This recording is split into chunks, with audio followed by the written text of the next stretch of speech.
Hello everyone, welcome to Academic Plus. In this video, we are going to discuss about Grignard reagent, which is a very important name reaction. I already made a video on aldol condensation. If you haven't watched that video, so link in the description below. Do watch. So let's start. Grignard reaction या Grignard reagent is a very important reagent. So let's discuss it. It is RMgX. ठीक है, Grignard reagent को किससे represent करते हैं? RMgX इसका reagent है जिसमें R हमारे पास कोई भी हाइड्रोकार्बन है. R is a hydrocarbon. ठीक है, एलिफेटिक भी हो सकता है, एरोमेटिक भी होता है. Hydrocarbon which contains carbon and hydrogen. Mg हमारे पास मेटल है and X is a halogen. Halogen it can be chlorine, bromine. Clear? So इसमें क्या होता है, Grignard reagent is a nucleophile. Grignard reagent as a nucleophile act करता है. तो first of all we should know what is nucleophile. Nucleophile is a nucleus loving. Nucleus में loving that means हमने देखा होगा न्यूक्लियोफाइल में ऐसे नेगेटिव साइन लगाते हैं. मीन्स इसमें इलेक्ट्रॉन्स होते हैं और ये इलेक्ट्रॉन डोनेट करता है. ठीक है, ये इलेक्ट्रॉन डोनर होता है. जिसके पास इलेक्ट्रॉन की डेफिशिएंसी होती है उनको अपने इलेक्ट्रॉन डोनेट करता है, वो न्यूक्लियोफाइल होता है. तो यहाँ पे हमारे पास तो RMgX है, तो हमें पहले इसमें चेक करना है कि इसमें न्यूक्लियोफाइल की तरह एक्ट कौन करेगा. तो यहाँ पे हम देखते हैं R मैंने मान लिया मेरे पास CH3 है. ठीक है, CH3 this is also hydrocarbon. MgX. Clear? तो यहाँ पे Mg क्या है? एक मेटल है. Mg is a metal and carbon non metal. अब ये Mg मेटल है तो ये क्या करेगा? मेटल कौन होते हैं? जो इलेक्ट्रोपॉजिटिव में नेचर होते हैं. दैट मीन्स ये अपने इलेक्ट्रॉन डोनेट करके यहाँ पे पॉजिटिव साइन ला देगा जब ये बॉन्ड ब्रेक होगा. और जो कार्बन है वो इलेक्ट्रोनेगेटिव होता है एज कम्पेयर टू मेटल्स. तो कार्बन पे क्या आ जाएगा? नेगेटिव साइन आ जाएगा. मीन्स यहीं से हमें पता लग गया कि ये जो कार्बन का ये जो हाइड्रोकार्बन चेंज होता है दैट इज R. ये R जो नेगेटिव होता है ये एज अ न्यूक्लियोफाइल एक्ट करता है. Clear? Which react with electrophiles. Electrophiles कौन होते हैं? जो इलेक्ट्रॉन लविंग होते हैं. मीन्स जिनमें इलेक्ट्रॉन की डेफिशिएंसी होती है और उनको इलेक्ट्रॉन चाहिए होते हैं. ठीक है, तो यहाँ पे जो हमारे पास इलेक्ट्रोफाइल हो सकता है वो कोई भी कार्बोनाइल कंपाउंड हो सकता है. कार्बोनाइल कंपाउंड होते हैं जो C double bond O compounds होते हैं, जैसे कि एल्डिहाइड. यहाँ पे हम एल्डिहाइड का एग्जाम्पल लेते हैं. हमारे पास यहाँ पे एक एल्डिहाइड है इस तरह से. ठीक है, ये एल्डिहाइड है. ये अब यहाँ पे देखना है हमें इलेक्ट्रोफिलिक ग्रुप कौन सा है. ठीक है, अब यहाँ पे आप एक चीज ध्यान देना कि इधर है पाई, इधर है सिग्मा बॉन्ड, इधर सिग्मा पाई. ठीक है, तो सिग्मा बॉन्ड इजीली ब्रेक नहीं होता है. इजीली ब्रेक कौन होता है? पाई बॉन्ड इजीली ब्रेक होता है, क्योंकि पाई बॉन्ड जो है वीक बॉन्ड होता है. तो ऑक्सीजन इज इलेक्ट्रोनेगेटिव. तो ऑक्सीजन इलेक्ट्रॉन अपने जो पाई बॉन्ड के जो इलेक्ट्रॉन है वो ऑक्सीजन अपनी तरफ पुल करेगा. तो ये कैसे बन जाएगा? CH3 CH. ऑक्सीजन पे आ जाएगा नेगेटिव साइन एंड कार्बन पे आ जाएगा पॉजिटिव साइन, क्योंकि कार्बन इलेक्ट्रो पॉजिटिव है और ऑक्सीजन इलेक्ट्रो नेगेटिव है. तो अब इलेक्ट्रोफाइल वो होंगे जिनमें डेफिशिएंसी होती है इलेक्ट्रॉन की. तो यहाँ पे देखो ऑक्सीजन पे है नेगेटिव साइन, दैट मीन्स इस पे तो डेफिशिएंसी नहीं है. तो डेफिशिएंसी किस में होगी? कार्बन पे. Means this carbon is act as a electrophile. तो हमें यहाँ पे पता चल चुका है न्यूक्लियोफाइल कौन है, इलेक्ट्रोफाइल कौन है. इनसे मिलकर जो रिएक्शन होगी वो ग्रिग्नार्ड रिएक्शन है, ग्रिग्नार्ड रिएजेंट. क्लियर? तो अब हम इसकी रिएक्शंस देखते हैं कैसे होती है. तो जैसे कि अभी हमने बोला कि कार्बोनाइल ग्रुप होगा, तो मैंने कोई कार्बोनाइल ग्रुप ले लिया. लेट CH3, वही एल्डिहाइड वाला लेते हैं, C double bond OH. Clear? जब इसके पास एक कोई भी न्यूक्लियोफाइल अटैक करना आएगा, ये आ गया हमारे पास ग्रिग्नार्ड रिएजेंट. इसको अभी हम R की तरह, चलो CH3 ले लेते हैं. CH3 MgX. क्लियर? तो क्या होगा? हमें पता है CH3 is negative, Mg is positive. तो यहाँ पे ऑक्सीजन अपना बॉन्ड लेगा, ऑक्सीजन पे आ जाएगा नेगेटिव साइन, कार्बन पे आ जाएगा पॉजिटिव साइन. अगर हम इसको अलग से इसकी स्टेट बनाते हैं वाली, तो किस तरह से दिखेगा? ये CH3 CO negative positive and this is hydrogen. ठीक है, सो ये जो नेगेटिव पार्ट है this is act as a nucleophile. जो हमारे पास मिथाइल है, तो ये मिथाइल आके इस पॉजिटिव पे अटैक करेगा. तो क्या बन जाएगा यहाँ पे? CH3 C और यहाँ पे ये CH3 आ गया हाइड्रोजन, और ऑक्सीजन पे क्या है? Negative sign. अब ये ऑक्सीजन पे नेगेटिव साइन है और यहाँ पे आपको पॉजिटिव एलिमेंट भी दिख रहा है, तो यहाँ पे क्या लग जाएगा? MgX. इस तरीके से बन जाता है ये. क्लियर? अब हमारे पास क्या है? ये इस तरह से स्टेबल नहीं होगा, ऑक्सीजन को अपने हाइड्रोजन चाहिए. तो यहाँ पे क्या होगा?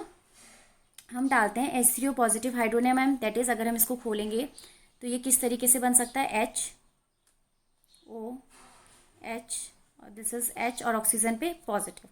क्लियर? तो यहाँ से ये हाइड्रोजन निकलेगा और इस ऑक्सीजन पे आके अटैक करेगा. तो क्या बन जाएगा? CH3 COH CH3H। Clear. Plus जो एलिमिनेट होगा, ये MgX ग्रुप है और यहाँ पे OH ग्रुप है, तो यहाँ पे जो एलिमिनेशन होगा वो होगा MgOH X। तो आपको ये चीज़ रखनी है कि गिग्नार्ड रिएजेंट जब रिएक्शन करता है उसके बाद ये कंपाउंड भी मिलता है हमें, MgOH X। X कोई भी हेलोजन होगा। ठीक है, तो ये तो सिंपल सी गिग्नार्ड रिएजेंट है। किस तरीके से इसका मैकेनिज्म हुआ है एक बार और मैं आपको एक्सप्लेन कर देती हूँ कि यहाँ पे हमारे पास कोई भी कार्बोनाइल ग्रुप है विच एज, तो यहाँ पे जो पाई बॉन्ड होगा वो इजीली ब्रेक होगा।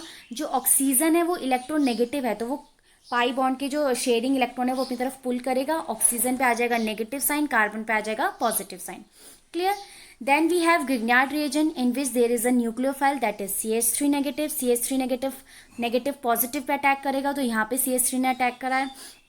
ऑक्सीजन नेगेटिव के पास MgX चला जाएगा और जैसे ही हाइड्रोनियम आयन आएगा ये MgX लीव करके हाइड्रोजन यहाँ पे आके OH लग के अल्कोहल बन जाएगा और MgOHX रिमूव निकल जाए। क्लियर। नेक्स्ट इज, अगर हम नेक्स्ट एग्जाम्पल लेते हैं, जैसे कि अब हम कीटोन का ले लेते हैं, तो ये हो गया हमारे पास CH3 C double bond O CH3। Clear. अब यहाँ पे अगर हमने ले लिए, this is phenyl CH2 MgBr।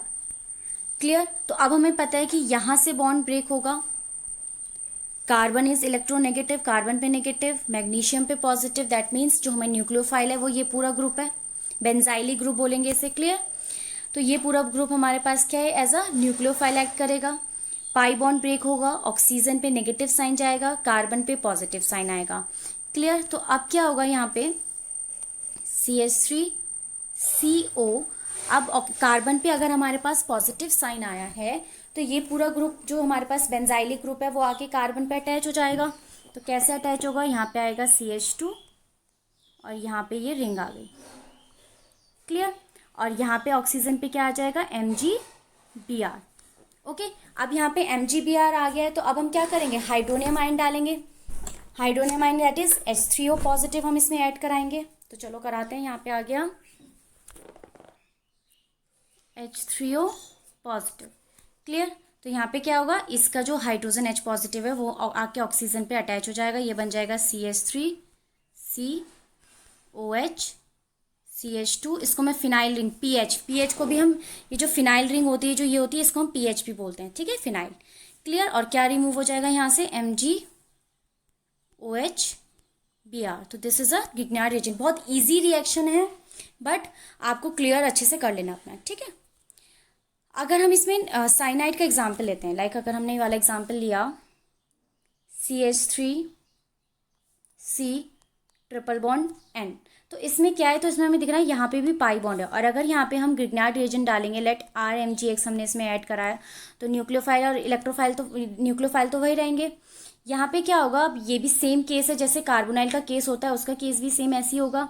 Nitrogen pi electron को पुल करेगा, नाइट्रोजन पे आ जाएगा नेगेटिव साइन, कार्बन पे आ जाएगा पॉजिटिव साइन। ओके। और ये जो न्यूक्लियोफाइल है इस कार्बन पे अटैक कर देगा, तो हमारे पास क्या बन जाएगा, CH3C that will be R double bond N MgX, इस तरह से बन जाएगा। देन अब हम क्या करेंगे, अब अगर हम यहाँ पे हाइड्रोनियम आयन डालते हैं तो एक चीज़ हमेशा याद रखना, यहाँ से थोड़ी रिएक्शन डिफरेंट है, तो हम एक बार फिर से वाला प्रोडक्ट लिखते हैं जो हमारा बना था, that is CH3NR, okay sorry, that is CH3C double bond N MgX और यहाँ पे था R। क्लियर। ये हमारा प्रोडक्ट बना था। अब जब हमने इसमें हाइड्रोनियम आयन डाला है तो पहले तो हमें पता है कि ये ग्रुप हट के यहाँ पे हाइड्रोजन आके लग जाता है। क्लियर। तो देख लेते हैं कैसे लगा, CH3CR डबल बॉन्ड NH, यहाँ तक हो गया। बट ये रिएक्शन यहाँ पे स्टॉप नहीं होती है, अभी भी हमारे पास सॉल्यूशन में H2O है, अभी भी हमारे पास सॉल्यूशन में H2O, क्योंकि H पॉजिटिव यहाँ से नाइट्रोजन पे आके लग गया है, अभी भी हमारे पास सॉल्यूशन में H2O प्रेजेंट है। तो हमें पता है कि H2O किस में ब्रेक होता है, OH नेगेटिव, यहाँ पे देख लेते हैं हम, OH negative and H positive. Okay. और यहाँ पे अभी भी पाई बॉन्ड है, तो ये पाई बॉन्ड ब्रेक होगा, नाइट्रोजन पे जाएगा नेगेटिव साइन, और नेगेटिव साइन अगर नाइट्रोजन पे जाएगा तो कार्बन पे आएगा पॉजिटिव साइन। क्लियर? यहाँ पे पॉजिटिव साइन आया तो OH नेगेटिव जाके कार्बन पे अटैच हो जाएगा और this H positive goes to nitrogen. तो हमारा प्रोडक्ट कैसे बनेगा? CH3 COH NH2, यहाँ पे NH2 आ जाएगा, but still reaction goes on. ठीक है, अब रिएक्शन में क्या होगा, यहाँ से जो हाइड्रोजन है, या फिर हम बोल सकते हैं ये जो हाइड्रोजन है ये लीव करके इस नाइट्रोजन पे चलेगा, या फिर हम इस तरह से दिखा सकते हैं, ये यहाँ से हाइड्रोजन हटेगा, ऑक्सीजन पे आएगा नेगेटिव साइन, और ये हाइड्रोजन जब लीव हुआ तो हाइड्रोजन पे कौन सा आया? पॉजिटिव साइन आया। क्लियर? पॉजिटिव साइन आया तो हमें पता है नाइट्रोजन पे क्या है? लोन पेयर ऑफ इलेक्ट्रॉन है। लोन पेयर ऑफ इलेक्ट्रॉन क्या करेंगे? इसको अपने इलेक्ट्रॉन डोनेट करेंगे, तो यहाँ पे क्या बन जाएगा? यहाँ पे इस तरीके से हो जाएगा CH3 कार्बन, ऑक्सीजन पे नेगेटिव साइन, और ये आ जाएगा NH3 और NH3। एक बात, हमें जब भी इलेक्ट्रॉन डेफिशिएंट ग्रुप आता है तो लोन पेयर का डोनेशन होता है, तो नाइट्रोजन अपने लोन पेयर को डोनेट कर देगा और नाइट्रोजन पे आ जाएगा NH3। क्लियर? अब जब नाइट्रोजन पे NH3 आया, नाइट्रोजन अपने लोन पेयर को डोनेट किया, तो नाइट्रोजन पे आ जाएगा प्लस साइन क्योंकि डोनेशन हुआ है। ठीक है, तो अब यहाँ पे ये नेगेटिव साइन इस तरह से रेजोनेंस में यहाँ पे बॉन्ड बनाएंगे और यहाँ से अमोनिया गैस रिलीज हो जाएगी। तो जो हमारा फाइनल प्रोडक्ट बनेगा वो होगा हमारा CH3। अच्छा, यहाँ पे हमारे पास एक ग्रुप मिसिंग हो गया है, दैट इज R। हमारे पास यहाँ पे मैंने R ग्रुप लिखना भूल गई हूँ, यहाँ पे R भी है। क्लियर? ठीक है, तो यहाँ पे हो जाएगा C double bond O R, और यहाँ पे NH3 हमारा अमोनिया गैस रिमूव होगी। क्लियर? तो फाइनल प्रोडक्ट भी जो हमारा बना वो कीटो फॉर्म में बना, दैट इज एसीटोन।